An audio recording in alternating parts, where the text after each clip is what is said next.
வணக்கம் மக்களே. இன்னைக்கு இந்த இன்டர்வியூல நம்ம கூட மிஸ்டர் முகேஷ் அவர்கள் வந்திருக்காங்க.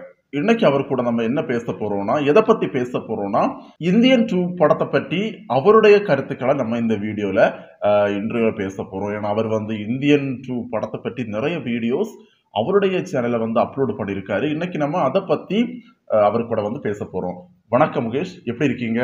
வணக்கம். நான் ரொம்ப நல்லா இருக்கேன். நீங்க எல்லாரும் ரொம்ப நல்லா இருப்பீங்கன்னு நினைக்கிறேன். ஸோ இப்போ ரீசெண்டா இந்தியன் 2 படம் ரிலீஸ் ஆயிருந்தது. ஸோ அந்த படம் நிறைய நெகட்டிவ் விமர்சனங்களை பெற்றிருந்தது.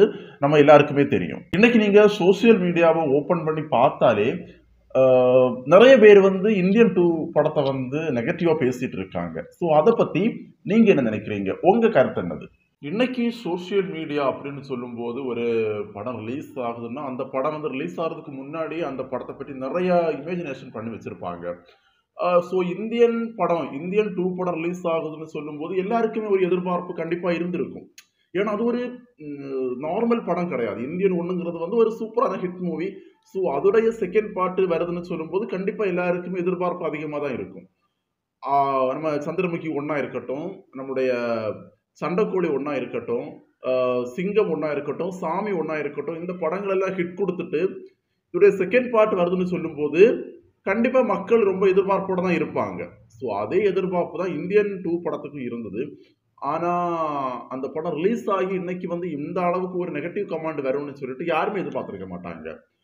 சோசியல் மீடியான்னு சொல்லும்போது எல்லாருமே கழுவியத்தை தான் செய்வாங்க. ஒரு படம் ரிலீஸ் ஆகுது, அதுவும் இந்த மாதிரி ஒரு பிரம்மாண்டமான டைரக்டர், பிரம்மாண்டமான ஒரு ஆக்டர் நடிக்கக்கூடிய படம் இன்னைக்கு இந்த அளவுக்கு மாறுதுன்னா கண்டிப்பா மக்கள் கொந்தளிக்க தான் செய்வாங்க. அதான் இன்னைக்கு நடந்திருக்குன்னு நான் நினைக்கிறேன். கிட்டத்தட்ட 26 வருஷம் கழிச்சு நம்ம இந்தியன் 2 படத்தை பார்க்குறோம். ஸோ இந்தியன் 2 படத்துல என்னென்ன மிஸ்டேக் இருக்கு, நம்முடைய சங்கர் சார் என்னென்ன மிஸ்டேக் பண்ணி வச்சிருக்காரு அப்படின்னு நீங்க நினைக்கிறீங்க?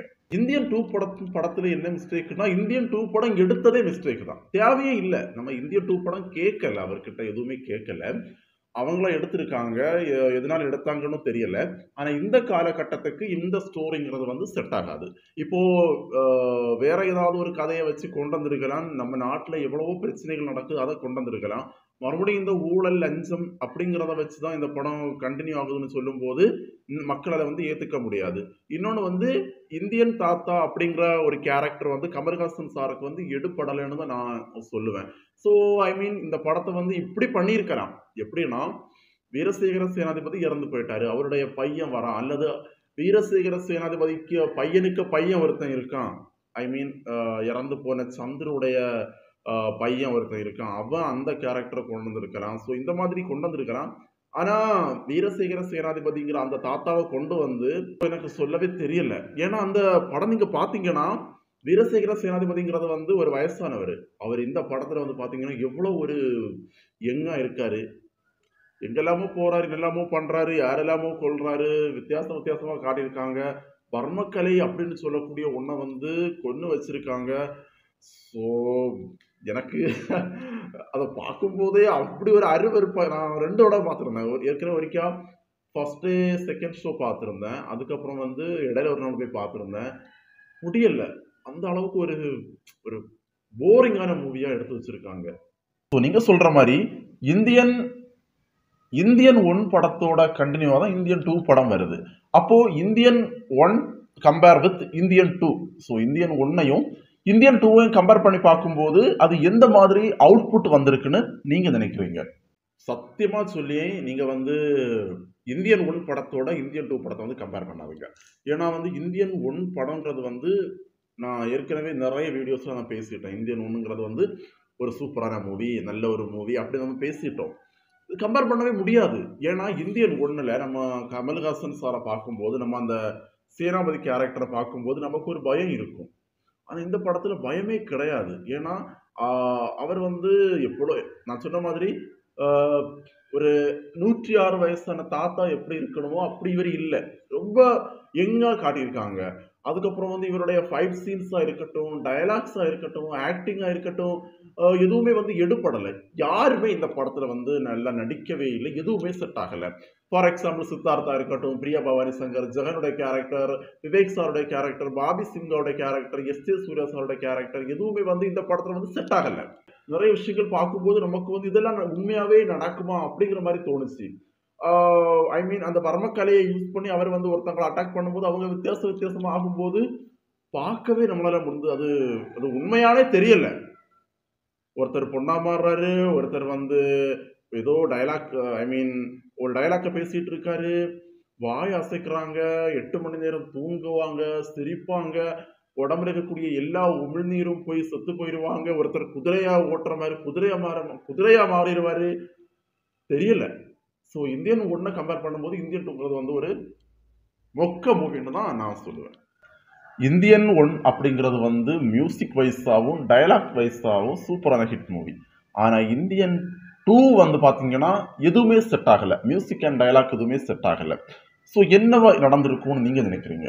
No words, no comments. இந்த கொஸ்டினுக்கு என்னால வந்து ஆன்சர் பண்ணவே முடியாது. ஏன்னா, இதுல வந்து பாடல்கள் நான் இந்தியன் 2ல வந்து பாடல்கள் மொக்கைன்னு சொல்ல மாட்டேன். ஃபர்ஸ்ட் ஒரு சாங் வரும். அந்த ஒரு இன்ட்ரோ சாங் வரும். அது நல்லா தான் இருக்கும். அந்த கமல்ஹாசன் சாருடைய என்ட்ரிக்கு முன்னாடி வரக்கூடிய சாங் நல்லா தான் இருக்கும்.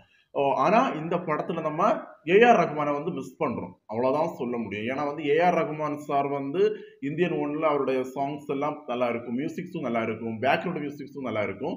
ஆனா இங்க வந்து எடுபடலைன்னு நான் சொல்ல மாட்டேன். அனிருத்துடைய மியூசிக் வந்து எடுபடலைன்னு சொல்ல மாட்டேன். ஆனா ஏஆர் ரகுமான் சாருடைய மியூசிக் அளவுக்கு வரல அப்படின்னு தான் நான் சொல்லுவேன். இதெல்லாம் பேசிட்டு கமல் சாருடைய ஆக்டிங்கை பத்தி பேசாம இருக்கவே முடியாது.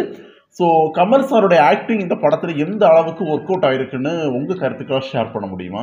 கமல்ஹாசன் சாரோட ஆக்டிங்னு சொல்லும்போது Kamal Haasan is a big actor. ஒரு லைக்கா ப்ரொடக்ஷன் சொல்லக்கூடிய ஒரு பெரிய கம்பெனி இந்த படத்தை வந்து ப்ரொடியூஸ் பண்றாங்க. ஒரு மிகப்பெரிய ஒரு டைரக்டர் டைரக்ட் பண்றாரு. ஸோ இதுல நம்ம லாஜிக் வைஸ் பார்க்கும்போது தாய்ப்பேல இருந்து கமல்ஹாசன் சார் வாராரு. தாய்ப்பேல இருந்து வாரவரை வந்து போலி பாஸ்போர்ட் மூலமா தான் வாராரு. ஸோ நீங்க போலி பாஸ்போர்ட் மூலமா நீங்க வரலாம். ஆனா இந்திய மக்கள் வந்து லஞ்சம் வாங்கக்கூடாதுன்னு சொல்றீங்க. இது எந்த வகையில நியாயம்? நீங்களே ஒரு ஃபேக். ஸோ இது இந்த படத்துல வந்து ஒரு லாஜிக்கே இல்ல. ஒர்க் அவுட் ஆகல. தாய்ப்பேல இருந்து வாரவரு போலி பாஸ்போர்ட் மூலமா வரலாமா? ஆனா இந்திய மக்கள் வந்து லஞ்சம் வாங்கக்கூடாது, ஊழல் பண்ணக்கூடாதுன்னா என்ன நியாயம் இது? இது ஒர்க் அவுட் ஆகுமா இந்த படத்துல? ஒர்க் அவுட் ஆகவே இல்ல. 116 வயசுன்னு சொல்றாங்க. 116 106ன்னு சொல்றாங்க கமல்ஹாசன் சாருக்கு. இப்ப இந்த காலகட்டத்துல 60 வயசு தாண்டினாலும் எழுப்பி நடக்க முடியல. அப்படி இருக்கும்போது எப்படி ஒருத்தர் வந்து 116 வயசானவர் இந்த மாதிரி பறந்து பறந்து அடிக்க முடியும்? ஒரு சைக்கிள் ஒரு வீலிங் ஒரு ஆக்ஷன் சீன் வரும். அது எடுபடவே இல்ல அந்த படத்துல. இன்னைக்கு ஒரு பிரம்மாண்டமான ஒரு production company Lyca production company இந்த படத்தை வந்து ப்ரொடியூஸ் பண்ணியிருக்காங்க. பல கோடி செலவில் வந்து ப்ரொடியூஸ் பண்ணியிருக்காங்கன்னு நீங்க சொன்னீங்க. ஸோ அப்படி இருக்கும்போது இந்த படத்துல என்னென்ன எது ஒர்க் அவுட் ஆகல? இந்தியன் 2ல வந்து ஆக்டிங் செட் ஆகல, மியூசிக் செட் ஆகல, டயலாக் செட் ஆகல. டயலாக்ஸ் எல்லாம் பார்த்தீங்கன்னா அதாவது ஒரு டயலாக் வரும். இது கர்மம் இல்ல வர்மம் அப்படின்னு வர்மம் இல்ல கர்மம்னு சொல்லுவாங்க. இதெல்லாம் டயலாக்கா? ஒரு no punch dialogues, no sentiment dialogues, sentiment scenes எல்லாம் வேணும்னு அந்த படத்தில் அங்கங்க கொண்டு வச்சிருக்காங்க. சென்டிமெண்ட்ஸும் ஒர்க் ஆகல. எதுவுமே ஒர்க் ஆகல. என்னுடைய கருத்துப்படி இந்தியன் 2 வந்து 0 மார்க், 0 அப்படிதான் நான் சொல்லுவேன். ஸோ இந்தியன் 2 படம் பார்த்துட்டு வெளியில வரும்போது நம்ம இந்தியன் 3 படத்தோட ட்ரெய்லரையும் பார்த்துட்டு தான் வெளியில வரோம். ஸோ அப்படி வரும்போது இந்தியன் 3 உடைய ட்ரெய்லரை பற்றி உங்க கருத்து என்ன? இந்தியன் 3 படம் எப்படி இருக்கும்னு நீங்க நினைக்கிறீங்க?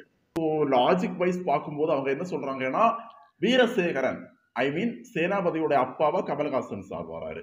அப்போ சேனாபதியுடைய அம்மாவா காஜல் அகர்வால் வராங்கன்னு நான் நினைக்கிறேன். பிரம்மாண்டமா தான் காட்டியிருக்காங்க. இந்தியன் 3 ட்ரெய்லர் வந்து பாத்தீங்கன்னா நல்லா தான் இருக்கு. ஆனா சில விஷயங்கள் நம்ம யோசிக்கணும். வீரசேகரன் அப்படிங்கிற கேரக்டர் வந்து சேனாபதியோட அப்பானா, காஜல் அகர்வால் இவருடைய அம்மா.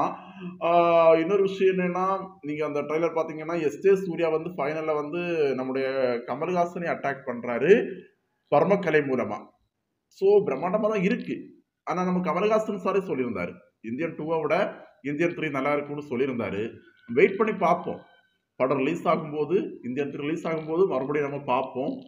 எப்படி இருக்குன்னு பார்ப்போம். இன்னைக்கு நீங்க நம்ம நிகழ்ச்சியில வந்து இந்தியன் 2 படத்தை பற்றி கொஞ்சம் விஷயங்கள் வந்து ஷேர் பண்ணியிருக்கீங்க. ஸோ நம்ம இந்தியன் 3 படம் வரப்போகுது. அதை பற்றி நீங்க வந்து ஷேர் பண்ணியிருக்கீங்க. ஸோ ரொம்பவே தேங்க்ஸ். ஓகே மக்களே, இன்னைக்கு நம்ம இந்தியன் 2 படத்தை பற்றி முகேஷ் கிட்ட நிறைய விஷயங்கள் வந்து பேசியிருக்கோம். இன்னொரு இன்டர்வியூல மறுபடியும் உங்களை நாங்கள் சந்திக்கிறோம். நன்றி, வணக்கம்.